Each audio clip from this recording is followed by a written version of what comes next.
नमस्कार। नूतन दीक्षित की कहानियां चैनल पर आपका स्वागत है। मैं नूतन दीक्षित आज सुना रही हूँ मुंशी प्रेमचंद की लिखी कहानी रहस्य। विमल प्रकाश ने सेवाश्रम के द्वार पर पहुंचकर जेब से रुमाल निकाला और बालों पर पड़ी हुई गर्द साफ की। फिर उसी रुमाल से जूतों की गर्द झाड़ी और अंदर दाखिल हुआ।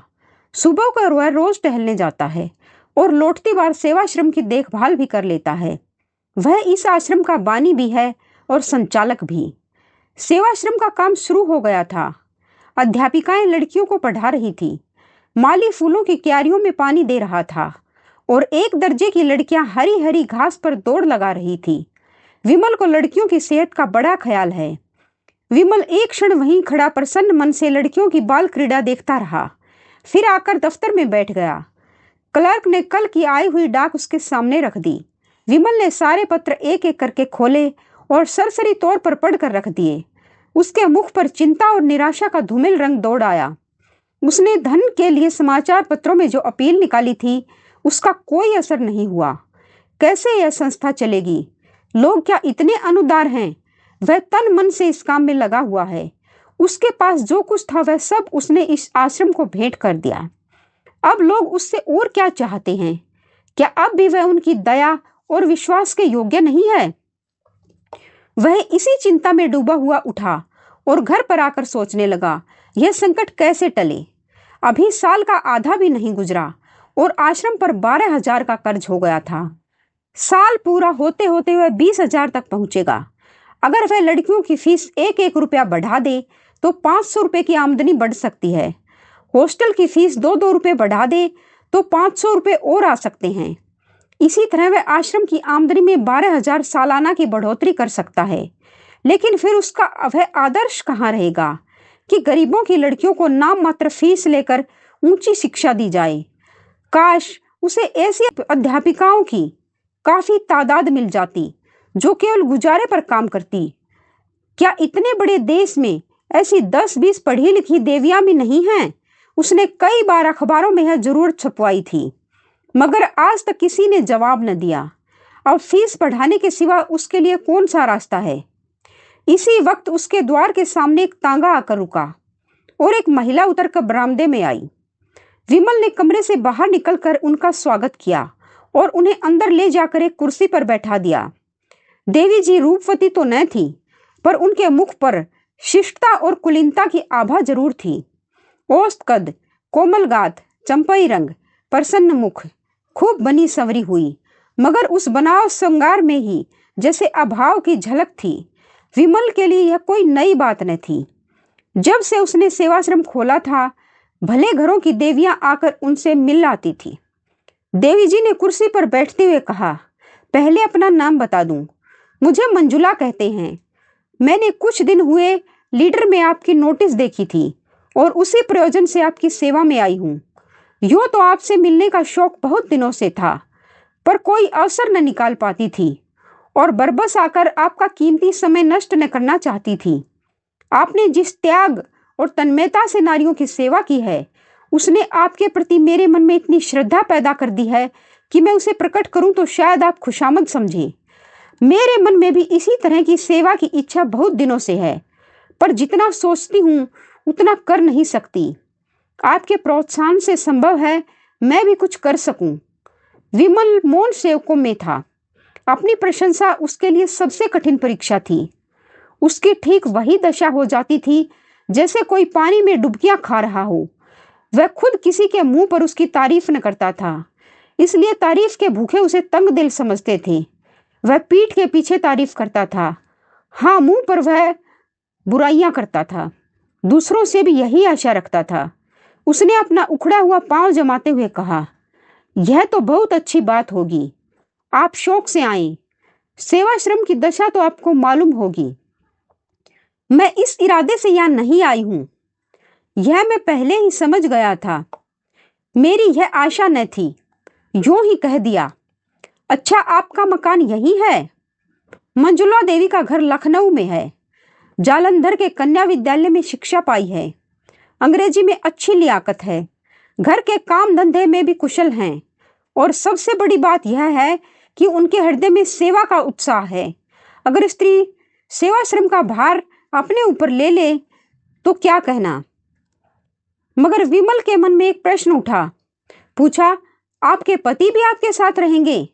साधारण सा सवाल था, मगर मंजुला को नागवारा लगा। बोली, जी नहीं, वह अपने घर में रहेंगे। वह एक बैंक में नौकर हैं और अच्छा वेतन पाते हैं। विमल के मन का प्रश्न और भी जटिल हो गया। जो आदमी अच्छा वेतन पाता है, उसकी पत्नी क्यों उससे अलग काशी में रहना चाहती है? केवल इतना मुंह से निकला, अच्छा। मंजुला ने शायद उनके मन का भाव ताड़ कर कहा, आपको यह कुछ अनोखी सी बात लगती होगी, लेकिन क्या आपके ख्याल में शादी का आशय यह है कि स्त्री को पुरुष के दामन में छिपी रहना चाहिए? विमल ने जोश के साथ कहा, हरगिज नहीं। जब मैं अपनी जरूरतों को घटाकर सिफर तक पहुंचा सकती हूं तो किसी पर भार क्यों बनूं? बेशक हम दोनों में मतभेद हैं और उसके अनेक कारण हैं। मैं भक्ति और पूजा को मानव जीवन का सत्य समझती हूँ, पर वह इसे लचर समझते हैं। यहाँ तक कि ईश्वर में भी उनका विश्वास नहीं। मैं हिंदू संस्कृति को सबसे ऊंचा समझती हूँ। उन्हें हमारी संस्कृति में ऐब ही ऐब नजर आते हैं। ऐसे आदमी के साथ मेरा निर्वाह कैसे हो सकता है? विमल खुद भक्ति और पूजा को ढोंग समझते थे और इतनी सी बात पर किसी स्त्री का पुरुष से अलग हो जाना उनकी समझ में न आया। उन्हें ऐसी कई मिसालें याद थी जहां स्त्रियों ने पति के विधर्मी हो जाने पर भी अपने व्रत का पालन किया। इस समस्या का व्यवहारिक अंग ही उनके सामने था। पूछा, उन्हें कोई आपत्ति तो न होगी? मंजुला ने गर्व के साथ कहा, मैं ऐसी आपत्तियों की परवाह नहीं करती। अगर पुरुष स्वतंत्र है तो स्त्री भी स्वतंत्र है। फिर उसने नर्म होकर करुणा स्वर में कहा, यूं कहिए कि हम और वह 3 साल से अलग हैं। एक ही मकान में रहते हैं लेकिन बोलते नहीं। जब कभी वह बीमार पड़े हैं, मैंने उनकी तीमारदारी की है। उन पर कोई संकट आया है तो मैंने उनसे सच्ची सहानुभूति की है। लेकिन मैं मर भी जाऊं तो उन्हें दुख न होगा। वह खुश ही होंगे कि गला छूट गया। वह मेरा पालन पोषण करते हैं, इसलिए। उसका गला भराया था। एक क्षण तक वह चुपचाप जमीन की ओर ताकती रही। फिर उसे भय हुआ कि कहीं विमल उसे हल्की और ओछी न समझ लें, जो अपने जीवन के गुप्त रहस्यों का ढिंढोरा पीटती फिरती है। इस भ्रम को विमल के मन से निकालना जरूरी था। उसने उन्हें यकीन दिलाया कि आज तक किसी ने उसके मुंह से ये शब्द नहीं सुने। यहाँ तक कि उसने अपने मन की व्यथा कभी अपनी माता से भी नहीं कही। विमल वह पहले व्यक्ति हैं जिनसे उसने ये बातें कहने का साहस किया है, और इसका कारण यही है कि वह जानती है कि उनके दिल में दर्द है और एक स्त्री की व्यवस्था का अंदाजा कर सकते हैं। विमल ने लजाते हुए कहा, यह आपकी कृपा है जो मेरे बारे में ऐसा ख्याल करती हैं। और उनके मन में मंजुला के प्रति श्रद्धा उत्पन्न हुई। बहुत दिनों के बाद उसे एक देवी नजर आई जो सिद्धांत के लिए इतना साहस कर सकती हैं। वह खुद मन ही मन समाज से विद्रोह करता रहता था। सेवाश्रम में भी उनके मानसिक विद्रोह का ही फल था। ऐसी स्त्री के हाथों में वह सेवाश्रम बड़ी खुशी से सौंप देगा। मंजुला उसके लिए तैयार होकर आई थी। मंजुला के जीवन में आत्मदान की मात्रा ही ज्यादा थी। देह को वह भावना की मूर्ति और मात्र साधन समझती थी।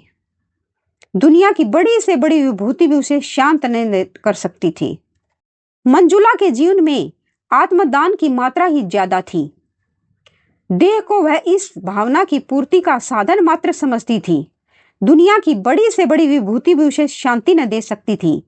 मिस्टर मेहरा से उसे केवल इसीलिए अरुचि थी कि वह भी साधारण प्राणियों की भांति भोग विलास के प्रेमी थे।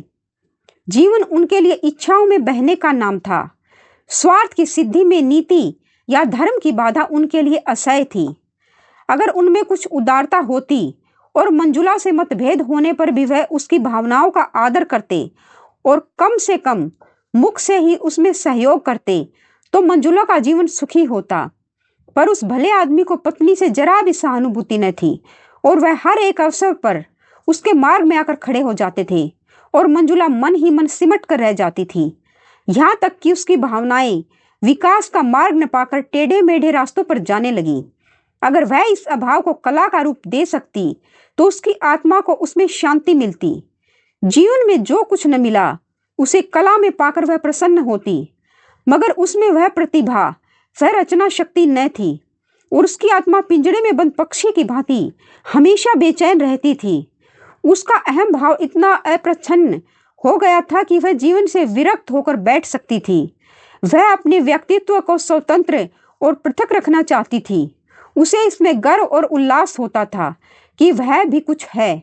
वह केवल किसी वृक्ष पर फैलने वाली और उसके सहारे जीने वाली बेल नहीं है। उसकी अपनी अलग हस्ती है, अपना अलग कार्यक्षेत्र है। लेकिन यथार्थताओं के इस संसार में आकर उसे मालूम हुआ कि आत्मदान का जो आशय उसने समझ रखा था वह सरासर गलत था। सेवाश्रम में ऐसे लोग अक्सर आते रहते थे जिनसे थोड़ी सी खुशामद करके बहुत कुछ सहायता ली जा सकती थी, लेकिन मंजुला का आत्माभिमान खुशामद कर किसी तरह राजी न होता था। उनके यशगान से भरे हुए अभिनंदन पत्र पढ़ना, उनके भवनों पर जाकर उन्हें सेवाश्रम के मुआवने का न्योता देना या रेलवे स्टेशन पर जाकर उनका स्वागत करना, ये ऐसे काम थे जिनसे उसे हार्दिक घृणा होती थी। लेकिन सेवाश्रम के संचालन का भार उस पर था और उसे अपने मन को दबाकर और कर्तव्य का आदर्श सामने रखकर यह सारी नाज बर्दारियां करनी पड़ती थी। यद्यपि वह इन विद्रोही भावों को मकदूर भर छिपाती थी, पर जिस काम में मन न हो वहां उल्लास और उत्साह कहां से आए। जिन समझौतों से घबराकर वह भागी थी वह यहाँ और भी विकृत रूप से उसका पीछा कर रहे थे। उसके मन में कटुता आती जाती थी और एकाग्र सेवा की धुन मिटती जाती थी। इसके विरुद्ध वह विमल को देखती थी कि उसके चेहरे पर कभी शिकन नहीं आती। वही सहास्य मुख, वही उत्सर्ग से भरा हुआ उद्भाव, वही क्रियाशील तन्मयता, छोटे से छोटे काम के लिए हमेशा हाजिर। सेवा आश्रम की कोई कन्या या अध्यापिका बीमार पड़ जाए, विमल उसकी तीमारदारी के लिए मौजूद है। सहानुभूति का न जाने कितना बड़ा कोष उसके पास है कि उसमें जरा भी क्षति नहीं आती। उसके मन में किसी प्रकार का संदेह या संशय नहीं है। उसने एक रास्ता पकड़ लिया है और उस पर कदम बढ़ाता चला जा रहा है। उसे विश्वास है इसी रास्ते से वह अपने ध्येय पर पहुंचेगा। राह में जो यात्री मिल जाते हैं उन्हें अपना संगी बना लेता है। जो कलेवा लेकर चलता है वह संगियों को बांटकर खाने में आनंद पाता है। उसे नित्य परेशानियां उठानी पड़ती हैं, खुशामदें करनी पड़ती हैं, अपमान सहने पड़ते हैं, अयोग्य व्यक्तियों के सामने सिर झुकाना पड़ता है, भीख मांगनी पड़ती है, मगर उसे गम नहीं। वह कभी निराश नहीं होता, कभी बुरा नहीं मानता। उसके अंदर कोई ऐसी चीज है जो हजारों ठोकरें खाने पर भी ज्यों की तो उछलती और दौड़ती रहती है। अध्यापिकाएं अक्सर साधारण सी बात पर शिकायत करने लगती हैं, कभी कभी रूठ जाती हैं, सेवाश्रम से विदा हो जाना चाहती हैं। अगर धोबन ने कपड़े खराब धोए या कहारिन ने उनकी साड़ी में दाग डाल दिए या चौकीदार ने उनके कुत्ते को दुदकार दिया या उनके कमरे में झाड़ू नहीं लगी या ग्वाले ने दूध में पानी मिला दिया, तो इसमें सेवा आश्रम के अधिकारियों का क्या दोष। मगर इन्हीं बातों पर यहाँ रोना गाना मच जाता है। दुनिया सिर पर उठा ली जाती है और विमल सेवक की भांति अनुनय विनय करके उनका गुस्सा ठंडा करता है, उनकी घुड़कियां सुनता है और हंस कर रह जाता है। फल यह है कि अध्यापिकाओं की उस पर श्रद्धा होती जाती है। वह उसे अपना अफसर नहीं, अपना मित्र और बंधु समझती हैं। मगर मंजुला विमल से कुछ खिंची रहती है। कभी उससे कोई शिकायत नहीं करती, कभी उससे किसी मामले में सलाह नहीं लेती। यद्यपि वह दिल में समझती है कि जिस दुनियादारी को वह आत्मा का पतन कहकर उसे है समझती हैं, वह वास्तव में विकसित मानवता का ही रूप है।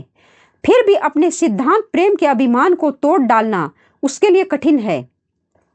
और इस अभिमान के होते हुए भी विमल की विशुद्ध निस्वार्थ व्यवहारिकता उसे जबरदस्ती अपनी ओर खींचती है। उसने साधारण मनुष्यों के विषय में अनुभव से मन में जो सीमाएं खींच ली थी, विमल उनसे ऊपर था। उसमें स्वार्थ का लेस भी नहीं है, अभिमान उसे छू भी नहीं गया है, उसके त्याग की कोई सीमा नहीं। मंजुला के आध्यात्मिक जीवन में मनुष्य का यही सबसे ऊंचा आदर्श था, लेकिन विमल को उस आदर्श के समीप देखकर उसे एक प्रकार की हार का बोध होता है। आदर्श का महत्व इसी में है कि वह पहुंच के बाहर हो। अगर वह साध्य हो जाए तो आदर्श ही क्यों रहे। मंजुला अपनी आदर्श भावनाओं को और ऊंचा बनाकर इस विचार में संतोष पाना चाहती है कि विमल अभी उस आदर्श से बहुत दूर है। लेकिन विमल जैसे जबरन उनका श्रद्धा पात्र बनता जाता है। वह अपने को प्रवाह में बहने से रोकने के लिए लकड़ी का सहारा लेती है, पर उसके पैरों के साथ वह लकड़ी भी उखड़ जाती है और वह फिर किसी दूसरी रोक की तलाश करने लगती है और अंत में उसे यह सहारा मिल जाता है। उसने अपनी तीव्र दृष्टि में देख लिया है कि विमल उसकी कारगुजारियों से संतुष्ट नहीं है। फिर वह उससे शिकायत क्यों नहीं करता, उससे जवाब क्यों नहीं मांगता।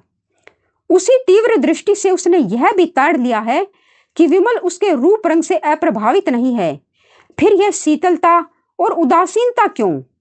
क्या इससे यह सिद्ध नहीं होता कि वह कपटी या कायर है? औरों से वह कितना खुलकर मिलता है, कितनी हमदर्दी से पेश आता है, तो मंजुला से वह क्यों दूर दूर रहता है, क्यों उससे ऊपरी मन से बातें करता है? वह पहले दिन का निष्कपट व्यवहार कहाँ गया? क्या वह यह दिखाना चाहता है कि मंजुला की उसे बिल्कुल परवाह नहीं है, या उससे केवल इसलिए नाराज है कि धनियों की चौखट पर सिर नहीं झुकाती? यह खुशामद उसे मुबारक रहे। मंजुला सेवा करेगी, पर अपने आत्माभिमान को अछूता रखकर। एक दिन प्रातःकाल मंजुला बगीचे में टहल रही थी कि विमल ने आकर उसे प्रणाम किया और सूचना दी कि सेवाश्रम का वार्षिकोत्सव निकट आ रहा है, उसके लिए तैयारियां करनी चाहिए। मंजुला ने उदासीन भाव से पूछा, यह जलसा तो हर साल ही होता है? विमल ने कहा, जी हाँ, हर साल, मगर अब की ज्यादा समारोह से करने का विचार है। मेरे किए जो कुछ हो सकता है वह मैं भी करूंगी। हालांकि आप जानते हैं मैं इस विषय में ज्यादा निपुणी नहीं हूं। इसकी सफलता का सारा भार आप ही के ऊपर है। मेरे ऊपर? जी हाँ, आप चाहें तो यह आश्रम कहीं से कहीं पहुंच जाए। मेरे विषय में आपका अनुमान गलत है। विमल ने विश्वास भरे स्वर में कहा, मेरा अनुमान गलत है या आपका अनुमान गलत है, यह तो जल्द ही मालूम हुआ जाता है।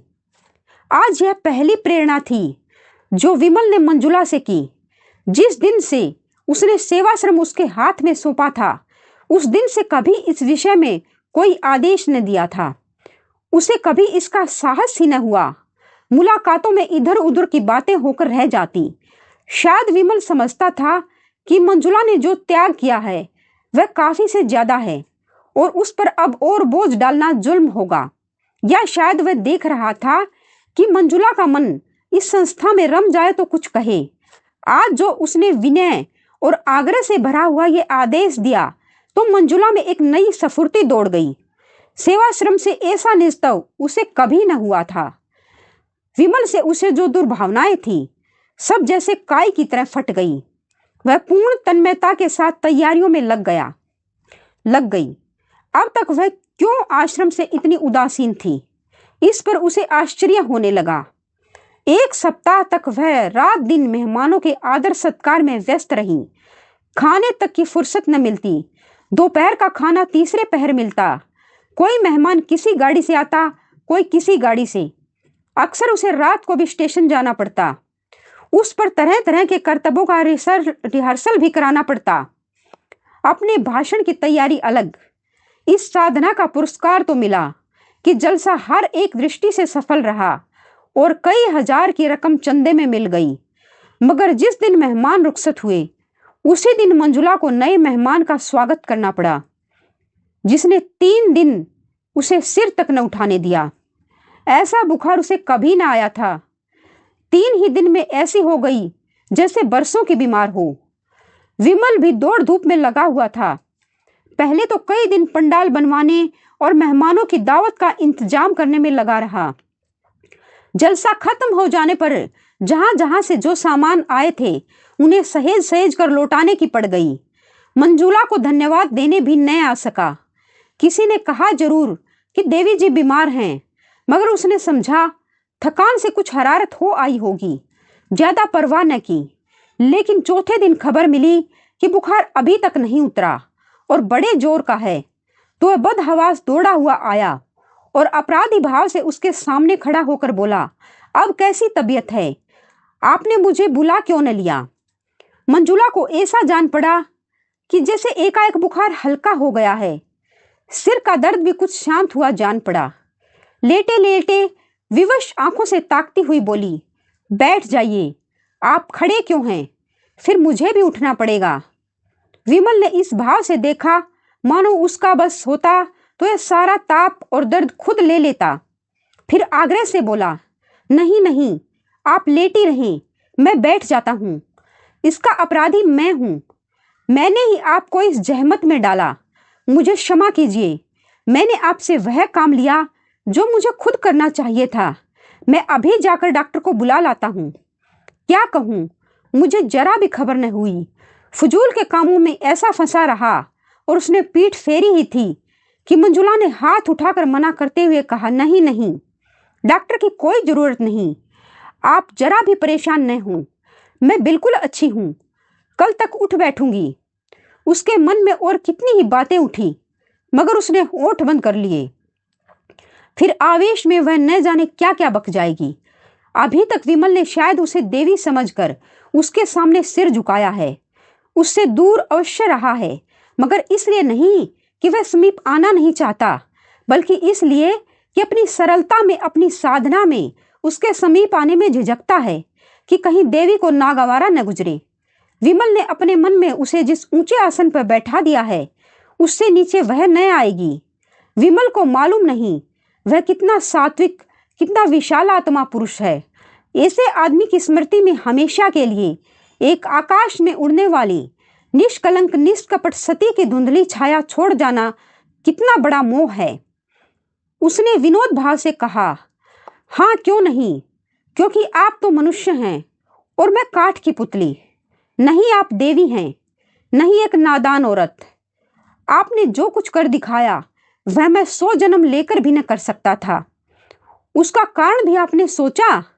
है स्त्री की विजय नहीं, उसकी हार है। अगर इन दोषों के साथ मैं स्त्री न होकर पुरुष होती तो शायद इसकी चौथाई सफलता भी न मिलती। यह मेरी जीत नहीं, मेरे नारित्व की जीत है। रूप तो असार वस्तु है जिसकी कोई हकीकत नहीं, वह धोखा है, फरेब है, दुर्बलताओं के छिपाने का पर्दा मात्र। विमल ने आवेश में कहा, यह आप क्या कहती हैं मंजुला देवी? रूप संसार का सबसे बड़ा सत्य है। रूप को भयंकर समझकर हमारे महात्माओं और पंडितों ने दुनिया के साथ घोर अन्याय किया है। मंजुला की सुंदर छवि गर्व के प्रकाश से चमक उठी। रूप को असत्य समझने के प्रयास में सदैव असफल रही थी और अपनी निष्ठा और भक्ति से मानो अपने रूप का प्रायश्चित कर रही थी। उसी रूप के इस समर्थन ने एक क्षण के लिए उसे मुग्ध कर दिया, मगर वह संभल कर बोली, आप धोखे में हैं विमल बाबू, मुझे क्षमा कीजिएगा, मगर यह रूप की उपासना आप में कोई नई बात नहीं। मर्दों ने हमेशा रूप की उपासना की है। थोड़े पंडितों या महात्माओं ने चाहे रूप की निंदा की हो, पर मर्दों ने प्रायः रूप आसक्ति ही का प्रमाण दिया है।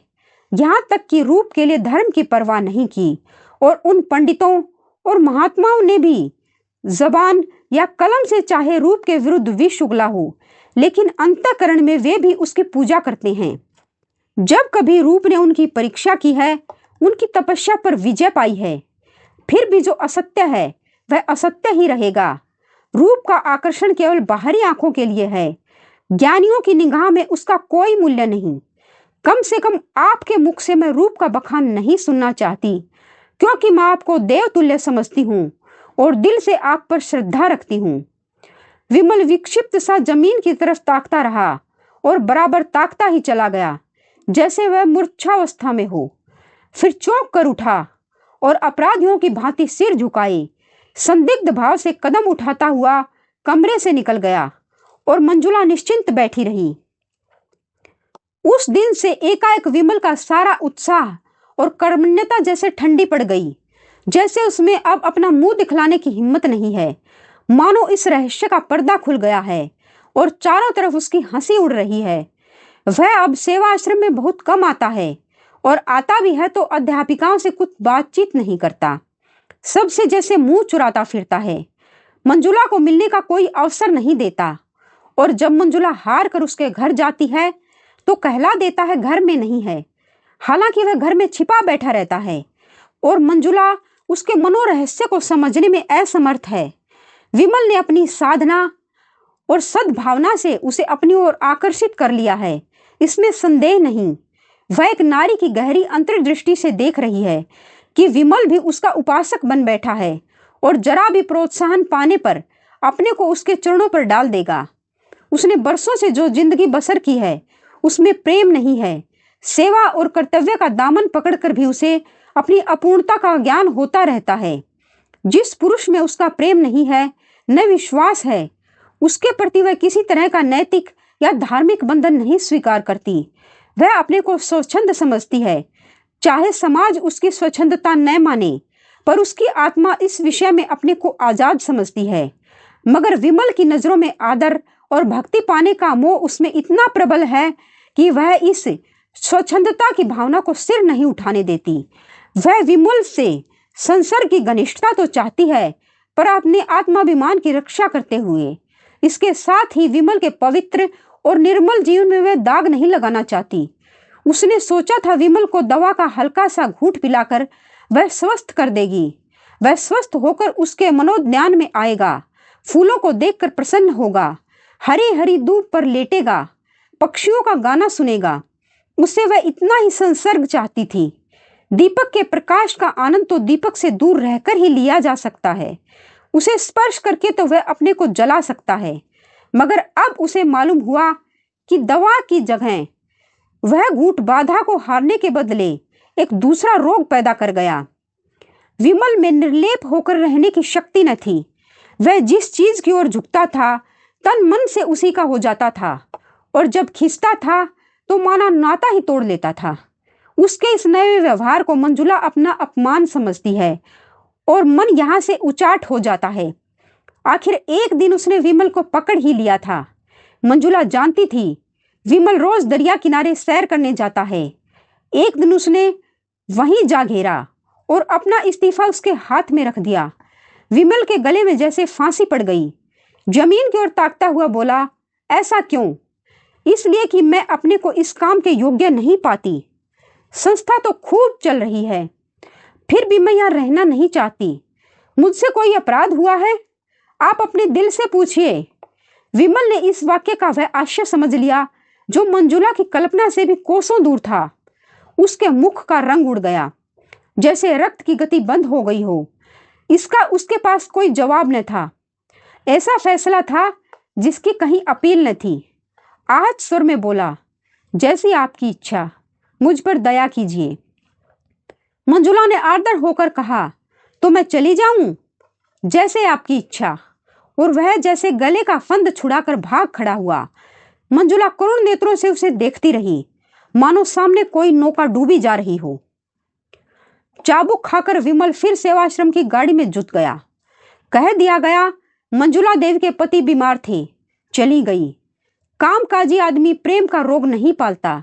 उसे कविता करने और प्रेम पत्र लिखने और ठंडी आहें भरने की कहाँ फुर्सत।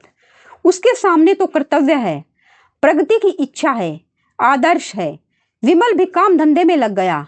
हाँ, कभी कभी एकांत में मंजुला की याद आ जाती थी और लज्जा से उसका मस्तक आप ही आप झुक जाता था। उसे हमेशा के लिए सबक मिल गया था।